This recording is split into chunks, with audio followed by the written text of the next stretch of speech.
Sentir lo que ocurre en nuestra comunidad es el primer paso para la reflexión social y espiritual sobre la contingencia.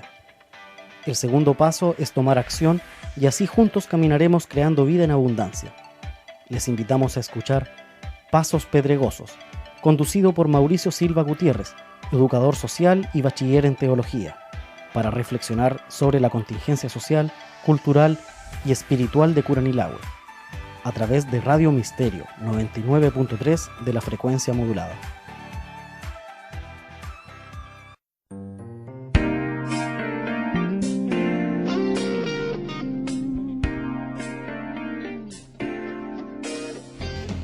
El fruto de la justicia se siembra en paz para aquellos que hacen la paz. Con la lectura de la epístola del apóstol Santiago, en el capítulo 3, verso 18, damos inicio al programa del día de hoy, Pasos Pedregosos. Un espacio para la reflexión sobre la contingencia social, cultural y espiritual de Curanilahue. En estos últimos días en nuestra comuna, y queremos comenzar manifestando eso, en nuestra comuna Curanilahue se ha manifestado un alza en los casos de COVID-19 de lo que han dado positivo. Las cifras señalan que en este momento o al día de hoy hay 60 casos activos. Situación que se ha manifestado no solamente a nivel local, sino a nivel provincial y a nivel regional también con un alza considerable, lo que ha hecho de que las medidas se hayan redoblado, por decirlo de alguna manera. Es por ello que el Gran Concepción en la mayoría de sus comunas está en este momento en cuarentena. Desde ahí también nosotros hacemos un llamado para que toda aquella medida preventiva que pueda favorecer nuestro cuidado personal, pero a la vez, como lo han planteado un montón de campañas preventivas, en la medida en que nosotros nos cuidemos de manera personal, también tenemos mucha posibilidad de cuidar a otros. Yo me cuido para también cuidar a los otros. Otro evento que quisiera mencionar y que el día de ayer aparecía también en las noticias, y que si bien es cierto es a nivel nacional, pero que repercute sin duda a nivel local, tiene que ver con el término del paro de camioneros. Paro que duró 7 días y que sin duda no estuvo exento de muchas polémicas. El mismo gremio de alguna manera dividido. Algunos planteaban de que no era un paro de camioneros en sí, sino que más bien era un paro de los empresarios de camiones, y con muchas otras polémicas también. Lo que además tenía a la comunidad en general muy atemorizada por un posible desabastecimiento que se planteaba y manifestaba constantemente, exacerbado por los medios de comunicación. De hecho, un canal fue denunciado por haber mostrado un supermercado con sus estantes vacíos, un poco para hacer mención a esta situación. Sin embargo, las imágenes que mostraban no correspondían a la realidad, sino más bien a otro contexto, a otras situaciones. Pero en el afán de generar como esta alarma en la sociedad, en la comunidad, se prestan como para estas situaciones. Acá también en Curanilahue veíamos cómo la gente atemorizaba también, se acercaba en gran número a los supermercados, llenando los estanques de combustible en las estaciones bencineras. Entonces, de alguna manera se iba instalando como esta preocupación, este miedo, este temor, de manera tal de ir presionando algunas acciones y gestiones a nivel político también. Coincidentemente, durante el paro mismo se presenciaron varios atentados incendiarios en la Araucanía y parte de la provincia de Arauco, que nuevamente solo se especula y no hay detenidos ni culpables. Eso pese, y debemos decirlo así, a que la zona está fuertemente militarizada y las fuerzas especiales hace rato ya que están presentes en el sector. Por lo tanto, también ahí queda un manto de duda del por qué aún a pesar de todos los eventos que se manifiestan, no es posible encontrar algún responsable de ello. Solo especulaciones y por lo tanto la especulación, aumenta el prejuicio y vamos polarizando también la sociedad. Dentro de estos mismos días efectivos de fuerzas especiales aparecía una noticia también el día de ayer, si mal no lo recuerdo, que indicaba que efectivos de fuerzas especiales de Carabineros y del grupo de antimotines de Gendarmería de Chile allanaban el módulo de la cárcel de Lego, aquí en nuestra provincia, donde 12 presos políticos mapuches cumplen 57 días de huelga de hambre. Algunos de ellos en su 7º día de huelga seca. ¿Para qué? Para trasladarlos a la comuna de Concepción. Este hecho, ¿por qué llama la atención? Podría haber sido algo normal el traslado. Llama la atención porque se da a menos de 12 horas del fallo que dictó el Juzgado de Garantía de Cañete en favor de estos mismos presos comuneros mapuche, en donde se explicitó este fallo que estos debían ser devueltos al penal de Lebu.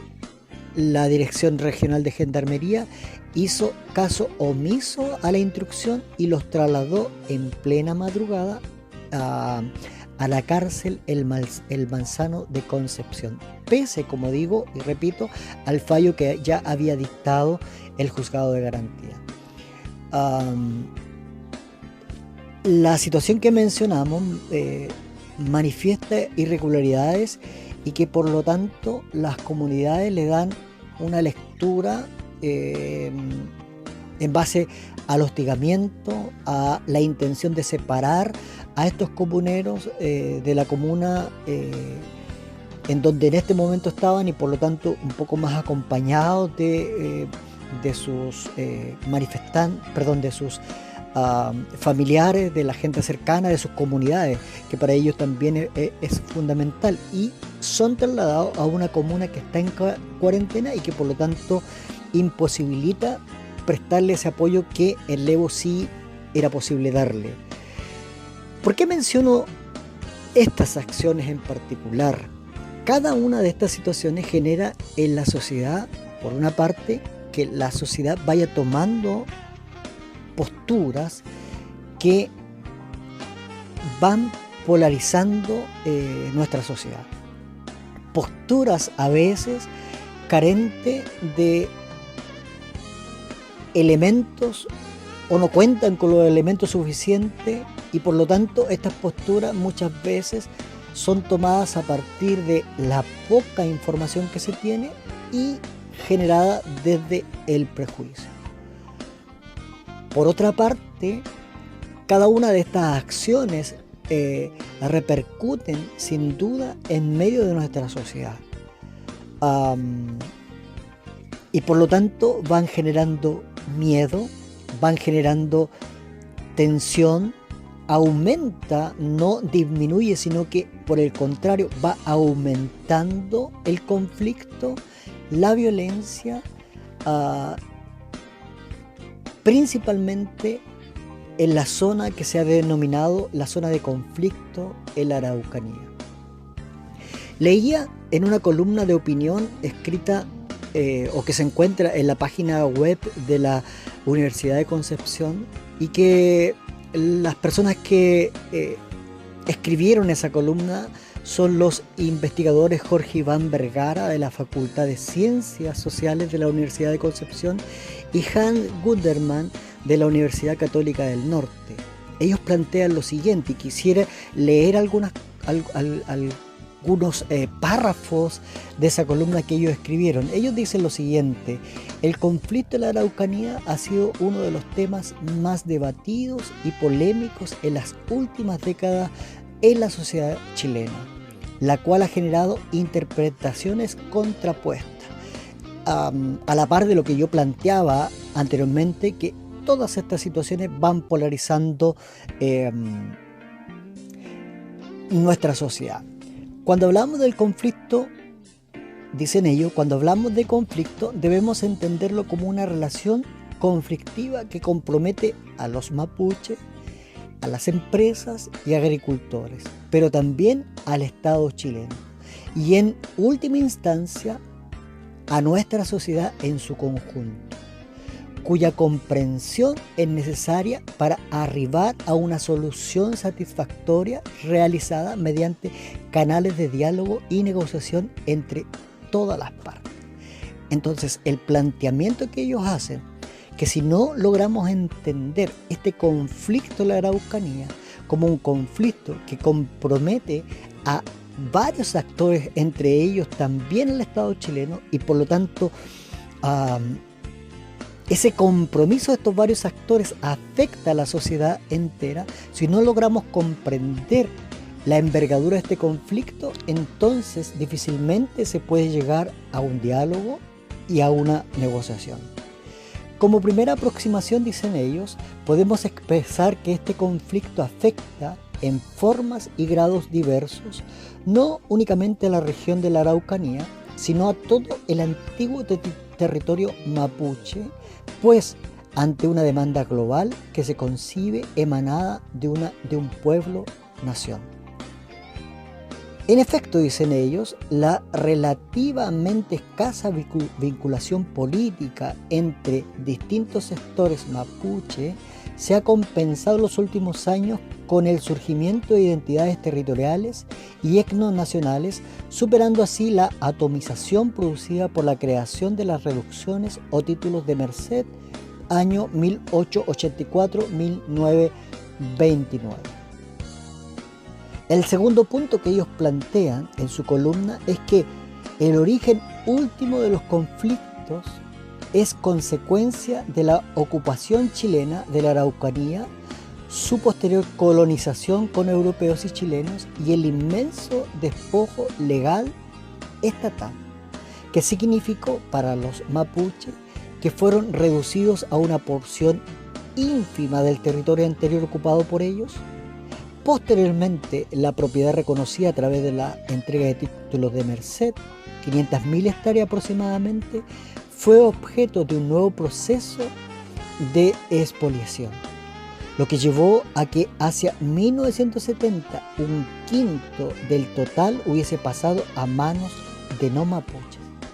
En lo fundamental, la política estatal apuntó a la división de la propiedad colectiva mapuche y su transformación en títulos individuales, proceso consumado durante la dictadura militar de Pinochet. Un tercer término que plantean ellos en esta columna es que la violencia se hizo presente desde el inicio de la conquista de la Araucanía y se mantuvo con posterioridad a esta en el lugar, pero no solo de parte de los agentes del Estado, sino que también por parte de los colonos y compañías de colonización, incluso en el seno de las escuelas misionales y chilenas. Escuchaba días atrás una exposición de pastores protestantes que se referían un poco a la historia, y ellos como siendo pastores ahora, pero de etnia mapuche, contaban sus propios testimonios de cómo eran muchas veces golpeados en las escuelas por hablar su lengua en esos espacios. Por lo tanto, hay bastantes testimonios de que la violencia se generaba en muchos sentidos en esos lugares. La violencia no es, pues, dicen estos investigadores, no es un fenómeno del presente, ni han sido los mapuches sus autores principales, ni menos exclusivos, sino fundamentalmente las víctimas. Sin embargo, el aspecto fundamental es otro, dicen ellos. La principal demanda mapuche en la actualidad, y que incorpora todas las demás, es la autodeterminación como pueblo-nación, como lo ha señalado Aucán Wilcamán, la coordinadora Arauco Mayeco y otras organizaciones y líderes mapuche. La gran pregunta entonces que nos plantean estos investigadores, que es importante que nosotros también la tengamos presente como parte de esta sociedad, es que ¿en qué medida el Estado chileno está dispuesto a instaurar un diálogo con el mundo mapuche en torno a esta exigencia y cuáles podrían ser las vías posibles de arreglo, es decir, autonomía, plurinacionalidad, descentralización regional, entre otras? Hasta ahora hemos asistido a una política indígena errática y a un tratamiento represivo y judicializado en los casos más álgidos del conflicto. De alguna manera ellos llegan a esta conclusión. Cabe esperar un cambio que permita precisamente dicho diálogo, la institucionalización del conflicto y el fin de la violencia de la Araucanía. Es en parte lo que estos investigadores plantean respecto del conflicto en ese sector. Sin duda, este conflicto trasciende la Araucanía y la sociedad chilena, quéranlo o no, se hace parte de él. Por eso que es importante que al momento de que podamos nosotros tomar postura, debamos hacerlo con la mayor información posible. Y desde la fe, uno no se puede mantener en una postura neutral, sino más bien debe aportar para la construcción de paz, como lo plantean los versículos que inicialmente leíamos cuando comenzábamos este programa. El fruto de la justicia se siembra en paz para aquellos que hacen paz. O bien, como dice el Evangelio, bienaventurados los pacificadores, o como dice otra versión, bienaventurados los que trabajan por la paz. Por lo tanto, consciente de cada uno de estos conflictos que se dan en la Araucanía y que se dan a nivel país, porque trasciende, como lo hemos planteado, el sector, nosotros debemos ser capaces de reflexionar, porque debemos ser un aporte, toda vez que el llamado de parte de Dios para nosotros principalmente es que podamos ayudar a construir esa paz. Vamos a escuchar un tema musical, Te pido la paz. Este tema es de Jaime Murrell, pero en esta ocasión va a ser interpretado por Edgar Garza y con un grupo que se ha denominado Grupo Cristiano.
a mirar con tus ojos. Yo quiero sentir con tu corazón.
Como dijimos en el bloque anterior, nosotros como cristianos también tenemos una responsabilidad en torno o en medio de una sociedad conflictuada, en medio de tanta violencia, en medio de tanto caos que se desprende también de todos los sucesos que van encerrando cada una de esas acciones.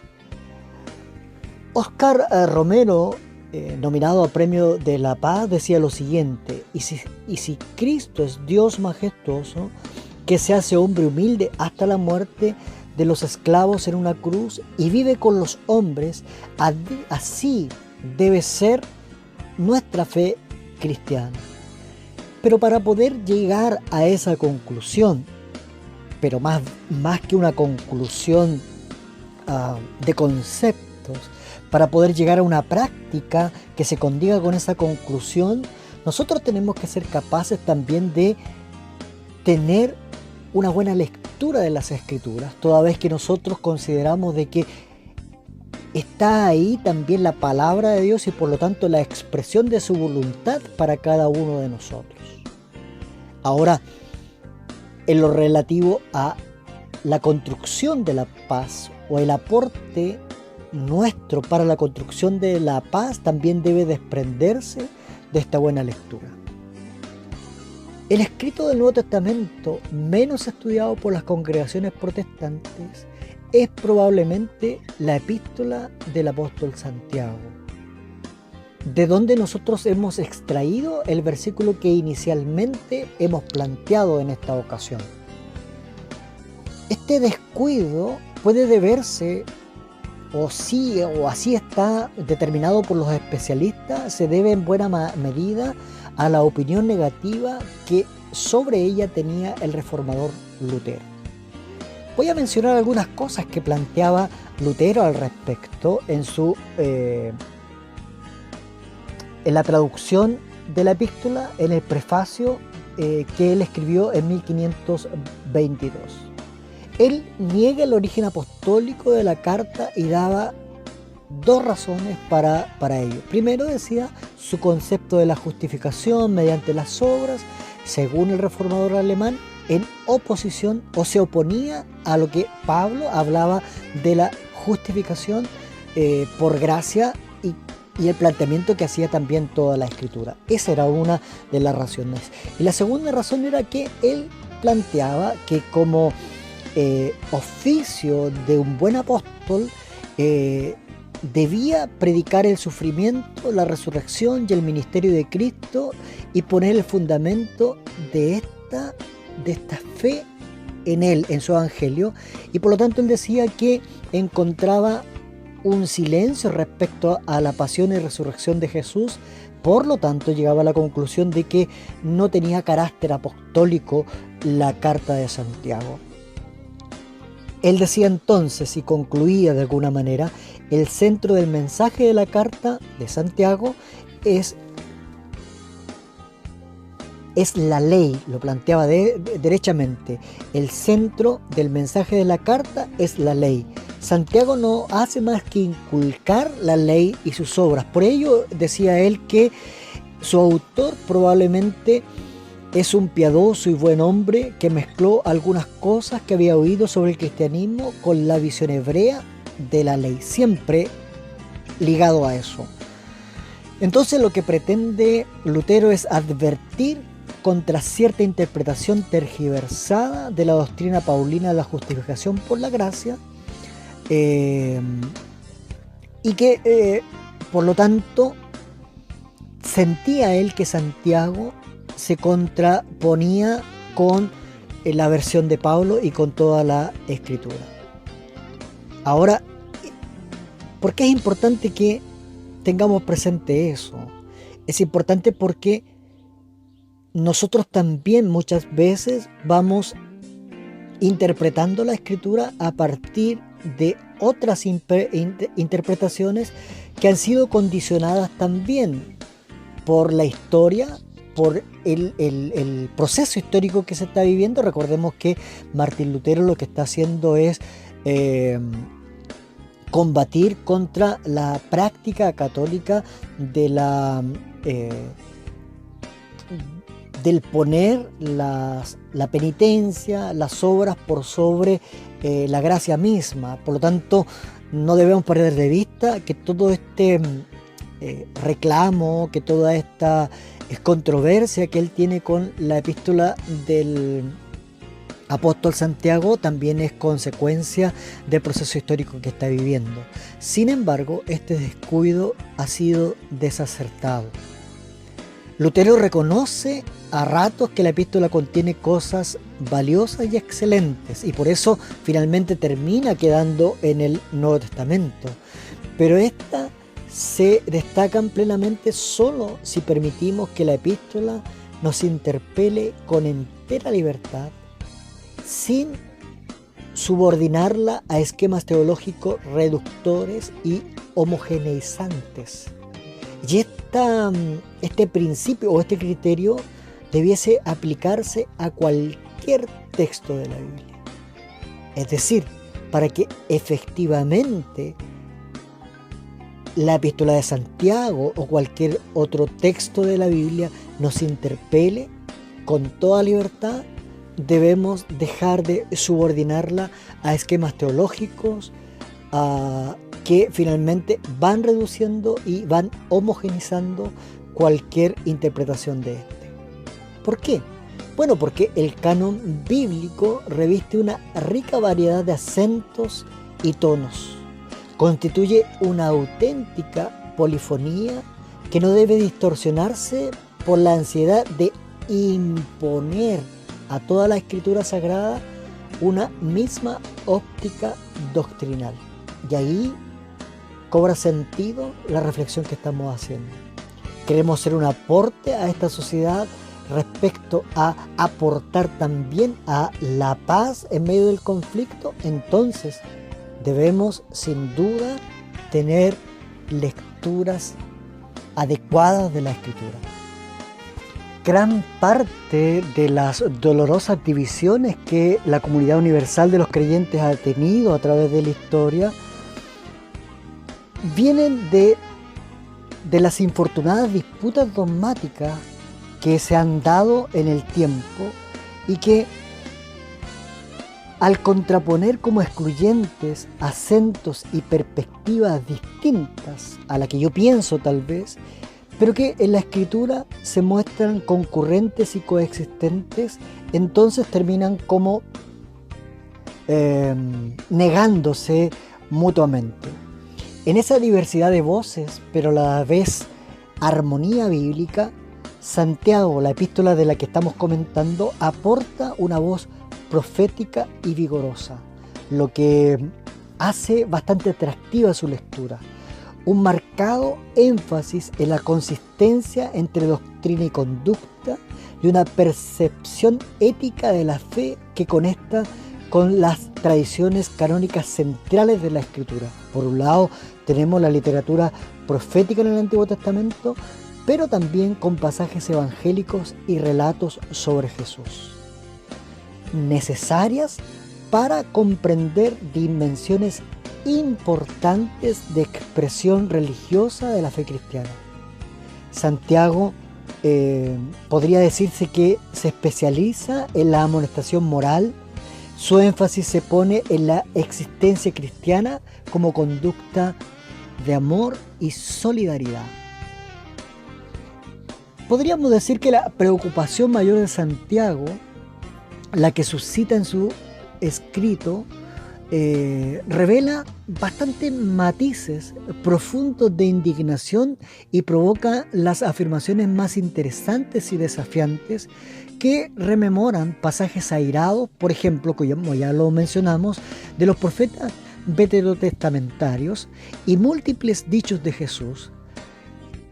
Y esto se asocia también a que, recordemos que Santiago escribe en el primer siglo, en donde el cristianismo también está llegando a otros estratos sociales y que por lo tanto estos también se van introduciendo a las congregaciones cristianas, pero al parecer también se van introduciendo los privilegios que la sociedad generalmente otorga a los ricos, de la sutil asimilación de la discriminación común a favor de los pudientes en contra de los menesterosos.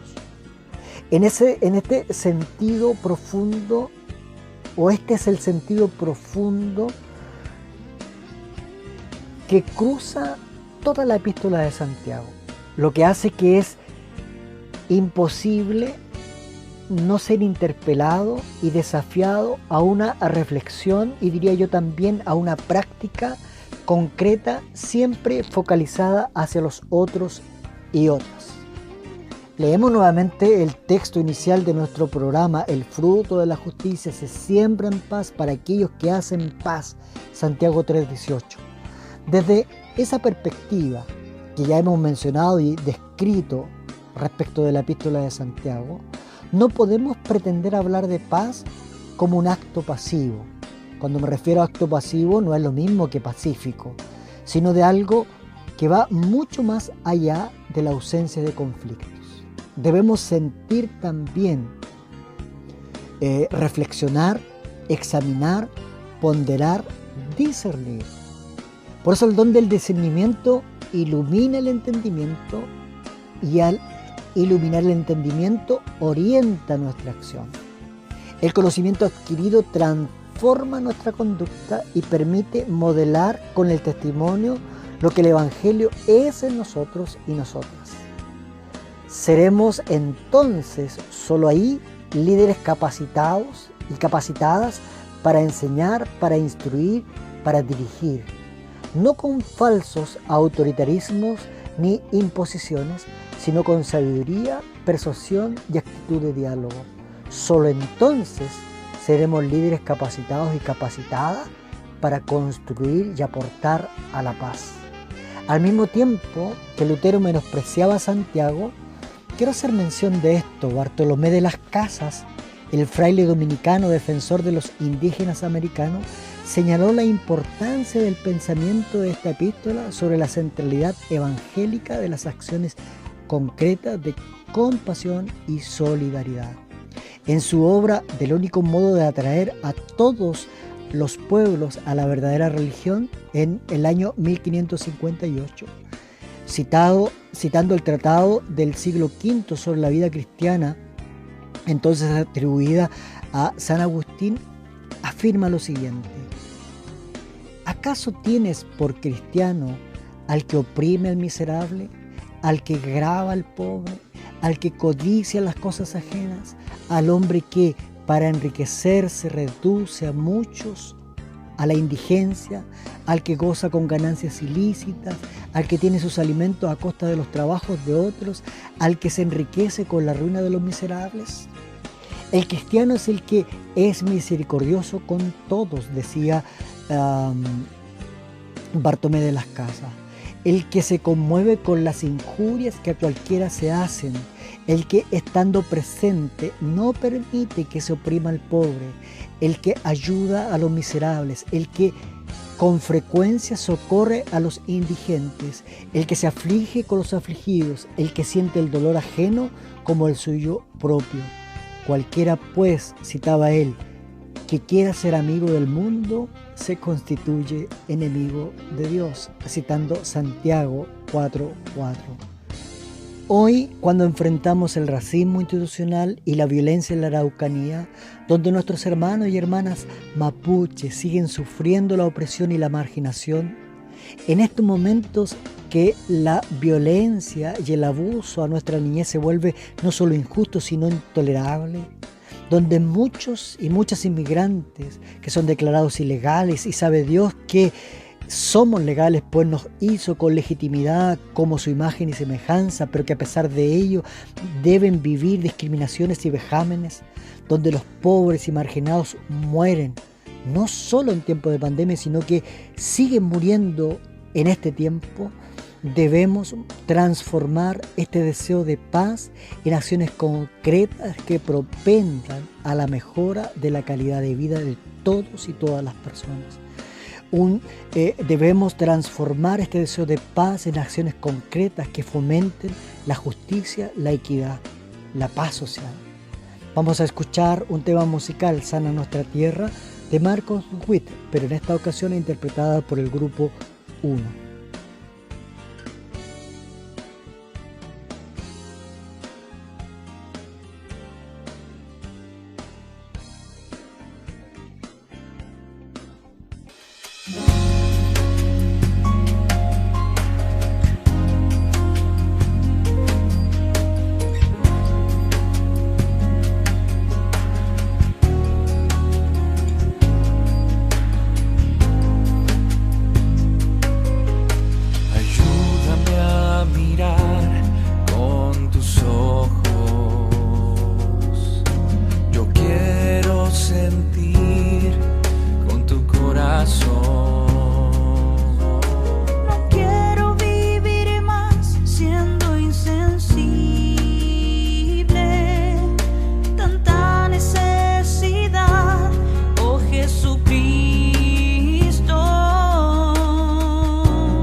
Ayúdame a mirar con tus ojos.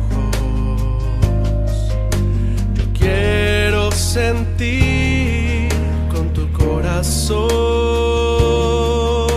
No quiero vivir más siendo insensible. Tanta necesidad, oh Jesucristo.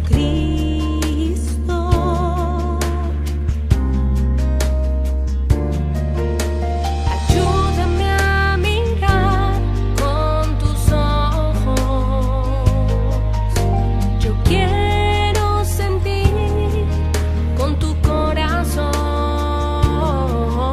No quiero vivir más siendo insensible. Tanta necesidad, oh Jesucristo.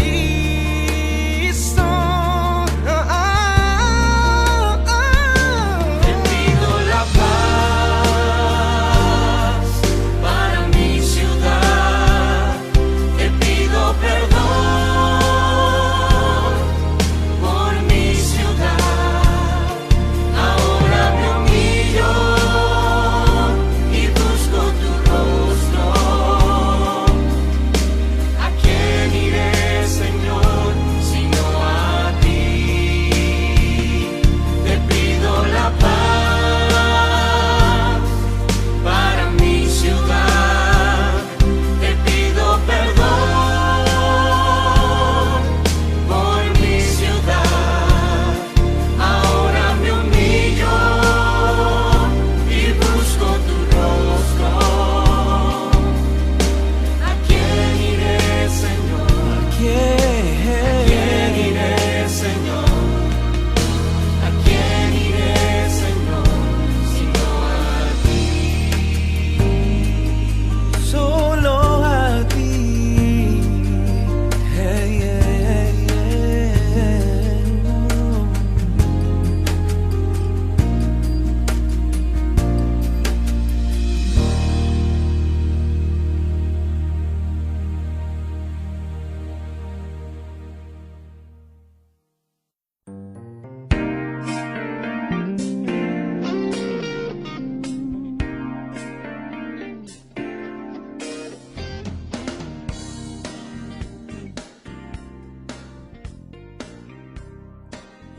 Quisiera citar nuevamente a Óscar Romero. Él dice lo siguiente: no es un prestigio para la iglesia estar bien con los poderosos. Este es el privilegio de la iglesia, sentir que los pobres la sienten como suya, pero únicamente ellos son los bienaventurados. Esto haciendo una reflexión de la escritura, pero a partir de una realidad latinoamericana que él estaba viviendo junto también con el pueblo. En palabras de Amos Elon, citado en una conferencia por Samuel Pagán, teólogo y profesor de Biblia, dice lo siguiente: la Biblia, a diferencia de los libros de otros pueblos antiguos, fue escritura de un pueblo insignificante y remoto, y no la literatura de sus gobernantes, sino de sus críticos, Los profetas de Jerusalén rechazaron aceptar el mundo tal como era. Voy a repetir esto. Los profetas de Jerusalén rechazaron aceptar el mundo tal como era. Inventaron la literatura de la disensión política y con ello la escritura de la esperanza. A diferencia entonces de muchos textos sagrados de la antigüedad, la Biblia hebrea no es un himno de exaltación ni glorificación de los poderes imperantes, y eso lo hace distinto a todas las otras naciones que lo circundaban. Eso también hace distinta la teología hebrea de la teología de los otros pueblos dominantes. Proviene más bien de la angustia de la derrota, de las crueldades propiciadas por la violencia de la guerra o las inclemencias de la opresión. Su matriz, cuando hablamos de la escritura, su matriz de origen es el cautiverio y el exilio, es el testimonio de un pueblo pequeño, devastado y desplazado por la guerra. ¿Por qué es importante señalar eso? Porque toda vez que comprendemos el origen de la escritura, entonces nosotros vamos a entender verdaderamente qué es lo que nos están diciendo, cuál es el llamado y el desafío.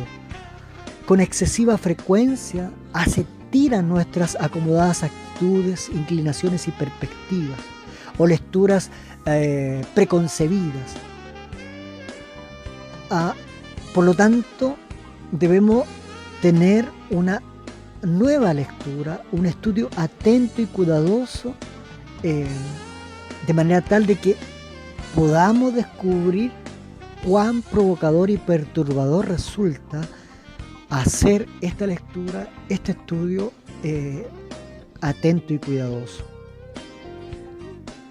El gran dilema teológico-político del Antiguo Testamento es el siguiente, la pregunta: ¿por qué Dios nos ha abandonado? Las escrituras sagradas hebreas se redactaron desde la perspectiva del cautiverio y la desposición. Convocan a la memoria, el lamento y la fidelidad, pero también a la esperanza. Comprendiendo esto, también comprenderemos qué sentido tiene la paz. Por su parte, el Nuevo Testamento procede asimismo de trágicas catástrofes: la crucifixión de Jesús, la devastación de Jerusalén por el ejército imperial romano y la persecución y dispersión del todavía pequeño grupo de seguidores del Nazareno. El desgarrador clamor de Jesús en la cruz: Dios mío, ¿por qué me has desamparado? Todo esto resume dramáticamente el amargo grito de dolor que desde la esclavitud de Egipto hasta los perseguidos que se plantean en el Apocalipsis del Nuevo Testamento expresa las penurias de los hombres y mujeres martirizados por quienes se creen dueños y señores de la historia, de las tragedias del pueblo de Dios y de sus anhelos de redención. De ahí surgen las escrituras sagradas, la matriz literaria forjadora de nuestra identidad y nuestra esperanza. Esto tenemos que siempre grabárnoslo, pues si somos, como decía también Lutero, el pueblo del libro o el pueblo de la Biblia, debemos tener presente de cómo surgen, por lo tanto, tener presente cuál es el objetivo de su mensaje. Y ahí surge también la pregunta, aún en medio de este contexto de conflicto: ¿cómo el mensaje profético del Antiguo Testamento, como así también el mensaje del Evangelio del Nuevo, puede transformarse en un mensaje de paz? En un mensaje de paz que sea verdaderamente pertinente, que sea de verdad un mensaje que se transforme en aquella buena noticia que dice ser el Evangelio, que se transforme en un mensaje esperanzador, un mensaje de justicia, y por lo tanto que den ganas de recibir ese mismo mensaje y formar parte de él. En la Biblia, la paz no es simplemente la ausencia de guerra o violencia, lo hemos dicho. Tampoco es el mero equilibrio entre las partes encontradas, ni mucho menos como lo percibía Roma, el antiguo concepto romano de destrucción y exterminio de todo tipo de oposición, de manera tal de declarar la paz. La paz bíblica incorpora ideas positivas que tienen que ver con la salud, con el bienestar y la prosperidad. Se trata de un asunto cultural, una sociedad nueva, un mundo nuevo, como lo plantea la epístola de Pedro, capítulo 3, verso 13, que se basa en la justicia, el respeto de los derechos humanos, y podemos transformar ese discurso en un lenguaje moderno, la solidaridad, la democracia, la amistad entre personas, comunidades, pueblos y naciones. Todos esos elementos encierran el concepto de paz. ¿Qué es lo que contribuye entonces a la paz? Tenemos que reflexionar sobre las cosas que traen paz. Una de ellas es sin duda, y no la podemos perder de vista, es imposible hablar de paz sin este elemento presente, tiene que ver con la justicia. Isaías, el profeta, dice: el efecto de la justicia o el resultado de la justicia será la paz, y la labor de la justicia, reposo y seguridad para siempre, en el capítulo 32, verso 17. La concepción entonces bíblica de la paz, aquel shalom que se manifiesta constantemente, se caracteriza por una relación de bienestar, respeto y justicia del ser humano con Dios y sus semejantes y la naturaleza, de acuerdo con la voluntad de Dios, el Creador. Sin embargo, la realidad concreta es experimentada como una ruptura de este orden saludable, que lo hemos dicho en otras ocasiones, como resultado de la desobediencia o, en palabras de la Biblia, pecado. Ahora, el ser humano es la causa de esa ruptura, pero a la vez de ser la causa se transforma en la víctima de esa misma ruptura. Entonces se va institucionalizando un orden injusto y ausente de paz. La ruptura divide a las personas en beneficiarias y víctimas, en opresores y oprimidos. El propio Dios se compromete a restablecer la paz, y esa es la buena noticia en la historia de su pueblo, colocándose al lado de los que sufren y son marginados. Y en Jesucristo la evidencia más concreta se puso a nuestro lado y se hizo nuestro hermano de manera definitiva y suprema. Él mismo compromete a quienes le sigan, guiados por la visión utópica de una paz plena, se transformen en personas sedientas y hambrientas de justicia y constructoras de la paz, como lo manifiestan tan fuertemente las bienaventuranzas. Un lugar privilegiado para luchar en pro de la paz, de la justicia y de la preservación de la naturaleza está constituido por los crecientes movimientos sociales, ecológicos y populares, dice el filósofo y teólogo Víctor Rey. Para la Iglesia debe ser prioridad la educación y la práctica para la paz, la formación de la conciencia política de participación, de que somos parte de una sociedad, termina diciendo. Podemos entonces decir que la vida es el bien mayor del ser humano y que no se goza de ella sin la paz. Es la paz la que hace viable y sólida la comprensión de Dios como un ser amoroso que concedió a su Hijo para que aprendiéramos a ser sus hijos e hijas y colaboradores y colaboradoras en la construcción del reino de Dios. Es imposible que otro ser humano conozca entonces al Dios que profeso si no soy capaz de, en acciones concretas, propender al bien mayor que es la vida de todo ser humano. Este llamado profundo, este llamado urgente, en medio de la sociedad que estamos viviendo y de los conflictos que estamos enfrentando a nivel nacional y a nivel local, nos invita y nos desafía constantemente a releer la Escritura, a encontrarnos con los principios fundamentales del cristianismo, principios como la justicia, principios como el amor, principios como la solidaridad, que ayudan a la construcción de esta paz. Sin duda, la oración es fundamental y debe seguir haciéndolo, pero esa oración que usted constantemente está realizando por la paz debe avanzar hacia una reflexión profunda, concreta, responsable, y esa reflexión debe llevarlo a acciones concretas que tienen que ver con la construcción de esa paz.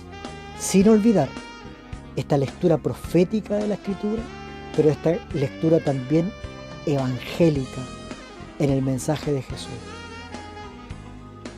que a la vez nos invita a ponernos del lado de aquel en quien él constantemente se puso de lado. Mujeres, hombres discriminados, enfermos, pobres, niños, todos aquellos quienes no tenían un lugar en la sociedad judía, él fue capaz de levantar la voz, de poner incluso su vida en favor de cada uno de ellos. Grande es el desafío del Evangelio, pero pertinente para este tiempo. Que Dios de paz le bendiga.